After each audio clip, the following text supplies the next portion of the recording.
Hey fellow PT on the Net members, I am Mike Robertson of RobertsonTrainingSystems.com and Indianapolis Fitness and Sports Training, here with my good friend Eric Otter, and today we're going to talk about shoulder range of motion and overhead pressing. Now a lot of people would assume, since I'm a quote-quote corrective guy, that I don't like overhead pressing, and that's unfortunate because I think overhead pressing is an awesome exercise if you are qualified to do it.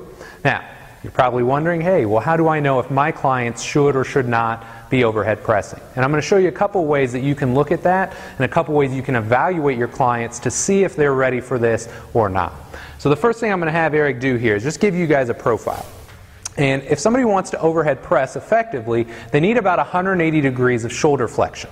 Now, easiest way to do that, have them stand here in their posture analysis and have them go up overhead. It's really important. Not just can they get overhead, but how do they get overhead? Does Eric have 180? Probably not. But more importantly, what I would like you guys to notice is when they get there, what is going on with their rib cage and what's going on with their lumbar spine. If they have to kind of jut or open up these lower ribs, they are substituting or sacrificing their lumbar spine for a lack of shoulder flexion.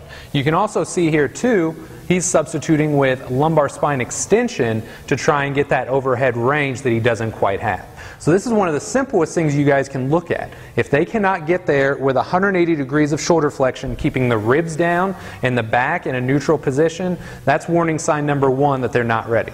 Number two, we're going to put Eric down on the table and show you guys how you can assess this even a little bit further to figure out what's really going on.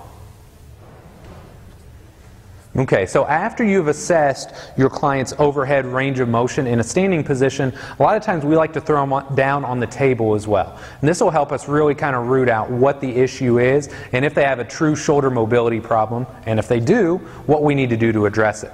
So how we like to do it is take our client's shoulder, hand, and take it into that full 180 degrees of motion. Now, this is really important. If I just take Eric and just go here, you know, it doesn't really look that bad. You may see a little bit of a prominence here in his rib cage, but we need to anchor that, because if the lats are stiff, they are going to pull him into lumbar extension.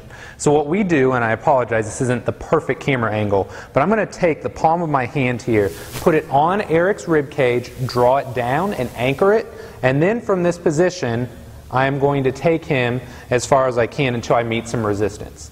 So you guys can see, when I anchor him down here and I try and take him overhead, he doesn't quite have full shoulder flexion.